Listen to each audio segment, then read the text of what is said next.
I'm going to talk about just tips on writing character, and I would suggest that you ignore these tips at your own writing peril, because it's just not my conclusions. It was these tips have come from constant research, constant reading, and a lot of education in this stuff. Being a Luddite, obviously this isn't a high-tech presentation. But these tips are just quickly things that interest readers about characters. And these are things that I believe that if you're a writer of fiction or memoirs, you have to do. In memoirs, it's a little, you're not inventing, but you still have to bring these things to the forefront. And the first thing I would suggest is make the character exceptional at something. Readers like that. I mean, I'm not an expert on anything. I'm not the world's greatest scientist, not the world's greatest basketball player, whatever. I'm not. But I am certainly impressed by Michael Jordan or Albert Einstein. In this, my first book, the main character was gifted at horseback riding. She was on the Olympic team, the junior Olympic team, and that played a big part because she goes back into the West. She has to tame a horse, and she has to ride that horse that saves her life. This character was like Annie Oakley.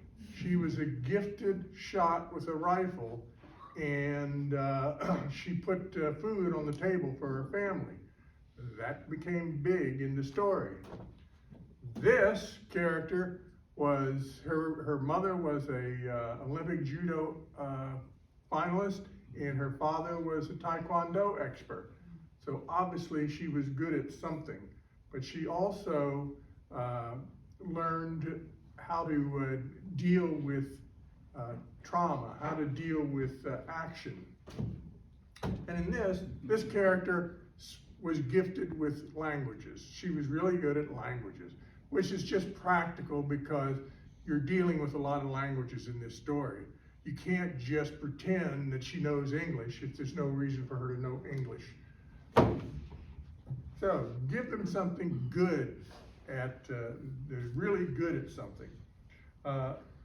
Make the character care about someone other than themselves, because you want to do that to show their humanity.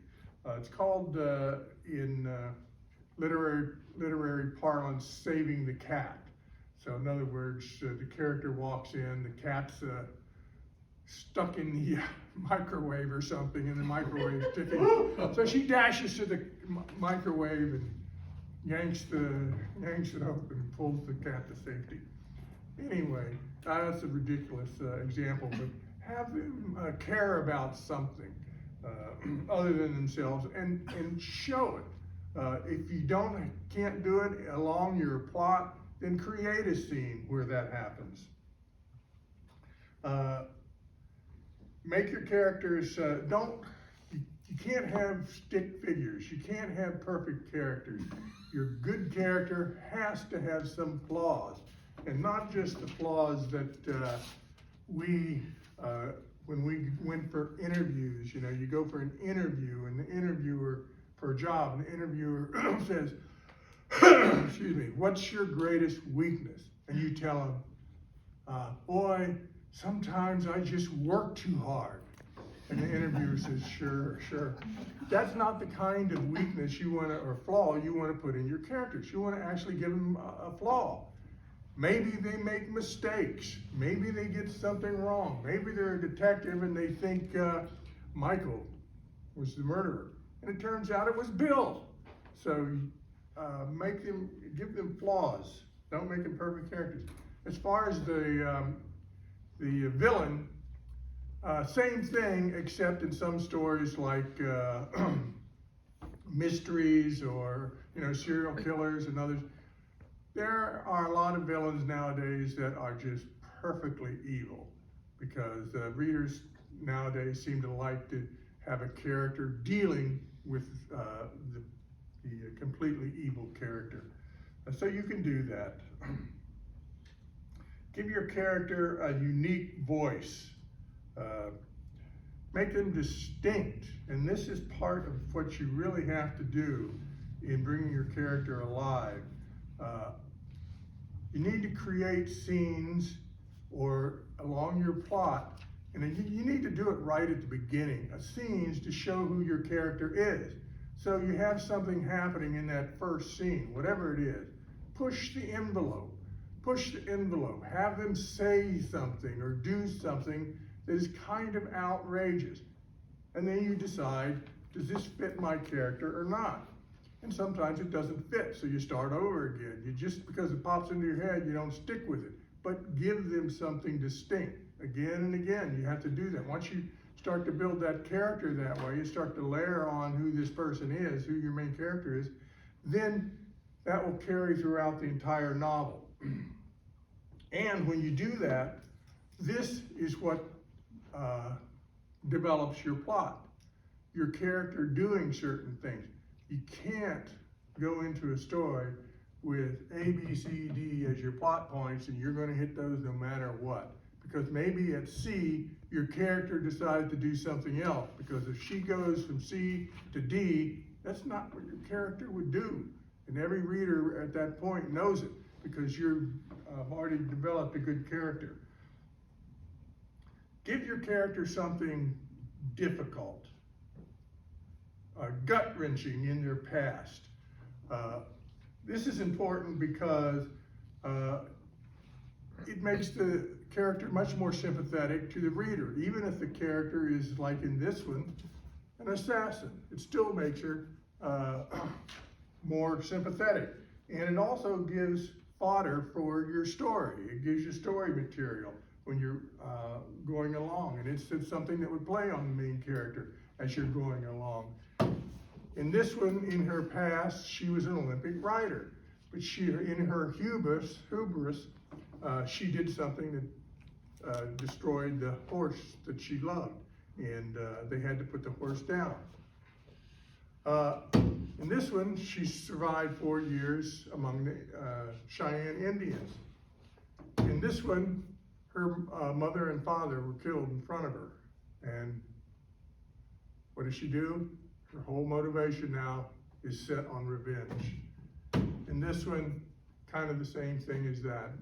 This was, her whole family was destroyed by the Nazis in the Einsatz group and in World War II. So, something in their past. Give your character passion. They must be passionate about some things. All these are either are about teenagers or begins when they're teenagers, and they carry their passions into their adulthood. And why? Because our doctors here and our parents here know that teenagers, their emotions are off the charts. And so people who read like reading about emotions. That's what moves them.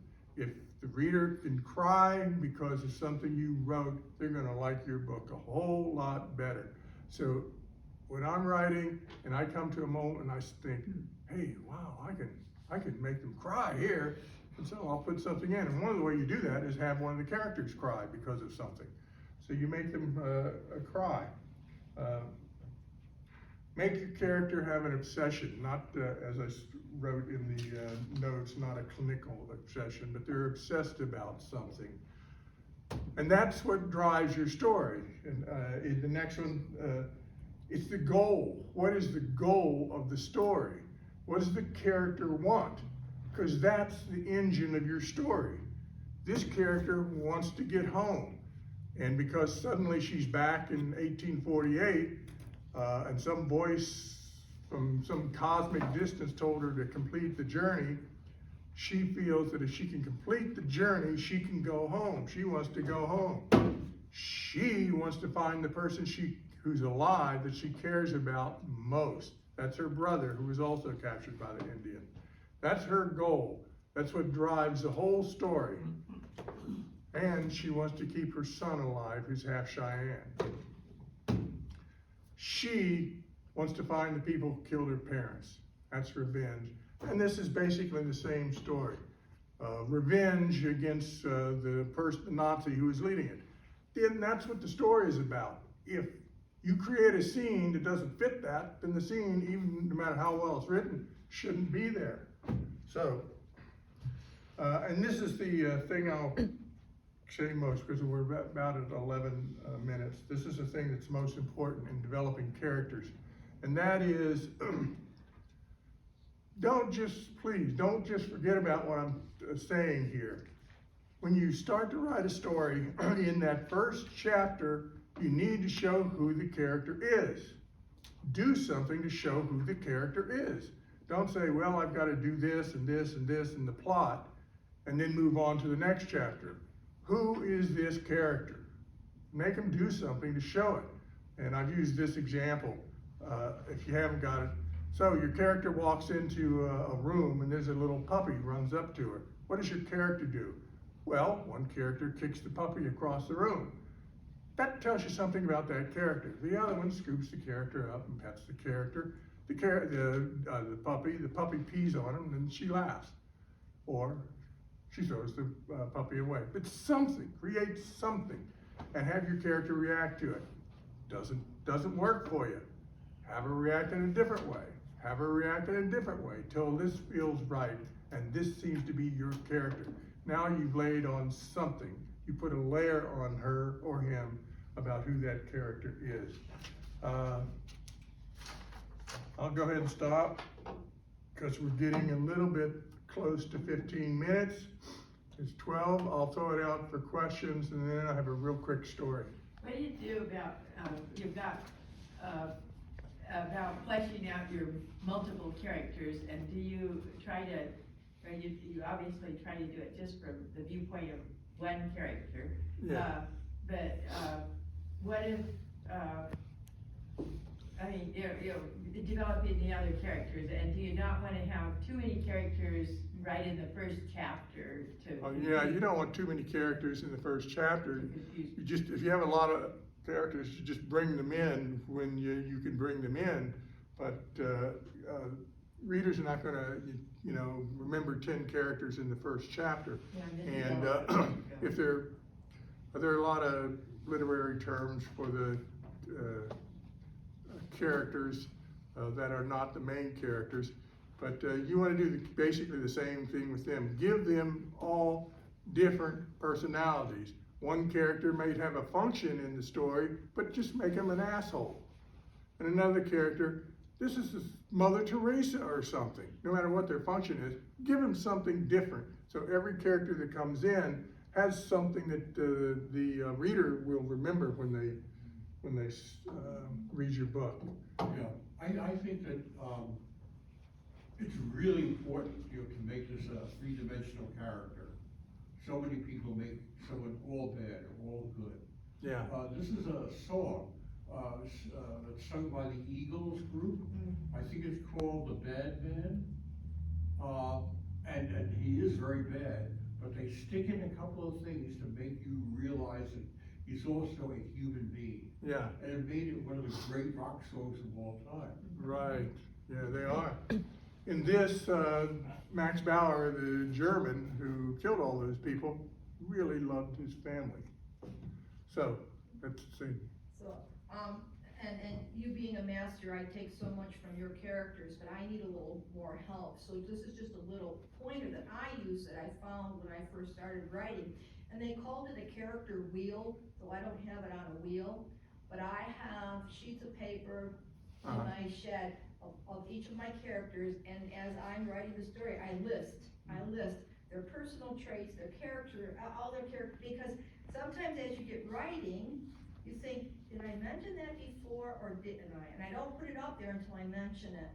Or sometimes you kind of get side, like maybe if you put it down for a while and you come back to it, sometimes it's hard to recoup what that character is like. So I have, like I said, I have a sheet of paper of each of my characters and all of their characteristics, both physical and emotional, are listed, so that I turn, if I get stumped, sometimes I'll turn and I'll just look through at that list, and sometimes it'll spark me to write something. Well, I've seen those character wheels, and I have them in my files and stuff. And the way I would suggest to use, I don't use them, but the way I would suggest to use them is when you're creating that event, that situation for your character to react to try to develop that character. Then you might, if you're not sure what you want them to do, look at that wheel and see some responses that the character could make, Right. whether it be angry, sad, whatever, to the situation. Anything else? Time to tell my 2-minute story? Yeah. If anybody watches they have this series, it's over now, Prison Break, they have this one character who's really bad, and there's like 7 people escaped from prison, and this one guy's really bad, but then it shows human times where he gets a girlfriend who doesn't know he's really bad, and then that falls through, and so even that person, you like him in some ways, you know, like, I had this one teacher that would say, well, he was a TA in college, and he always said, he kind of had a rough life on drugs, and then he came back and was in college getting his PhD, and he said, I've known a lot of bad people, and I've even known 3 murderers, and even they had some good traits. Yeah, that's true.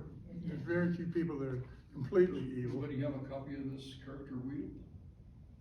The wheel? Yeah. You could probably get it online. Yeah, look, yeah, do that, that's where I got it from. Okay, I'll look Go that up. online, yeah. I got a question for you, Tom. Sure. Your next book, what are your main characters, your good and your evil character like in your next book? Well, I'm developing those right now. I started out that Sophie, the girl that you all met in the last thing that I sent in, I started out, I was pushing her too hard, too much of an edge, and I didn't want that now. I'm save that for later, for the trials she goes through. So right now, she's just passionate about the theater. We've seen those people in the past who are passionate about the theater as little kids, and that's all they care about in their life. So that's who she is. And then Cuthbert Birdie is a weakling, kind of a weak kid, and a shy kid, and then he's going to go through some trials himself in the Americas, which will make him a much different person. So there's an arc there. Let me go ahead and tell this quick 2-minute story, and then we can get to these critiques that I'm looking forward to. This last 10 days has been really rough for me, and that's because I don't watch football anymore. I might look, see what the results are here and there, or basketball or anything like that. I have such a passion for NCAA softball. And my favorite team is the Oklahoma Sooners. They have won 4 national championships since 2000. 2016, 2017 they did. And they're #1 in the country this year. They had an historic lineup, set records in every offensive category, and went to the World Series. In the first game, they got upset. But it's a 2-elimination game, World Series. So they had to play 2 doubleheaders in the next 2 days. They won those, got into the World Series final, and lost the first game. Then they won the second game, and then they set up for the final game, and they won the final game. Yeah. So I can stop my angst, which has shot my blood pressure through the roof. Thank Is you. a male or female softball? Oh, it's all female. It's huge. It is growing in such popularity that the nighttime ESPN broadcast for the second game took in 3 million viewers, which was more than twice as much as hockey, more than most NBA games during the season, more than golf, more than all these other sports, going huge. And then Oklahoma was against Washington in the regional super finals on ABC in the evening, so I have it's to- big. I have to say, I agree Good with job. Tom. It's exciting. because it's, the field is smaller, The field is close smaller in, and there's a it's lot fast. happening in the infield. So, I And agree. that ball's coming at you at 70 miles an hour from about 40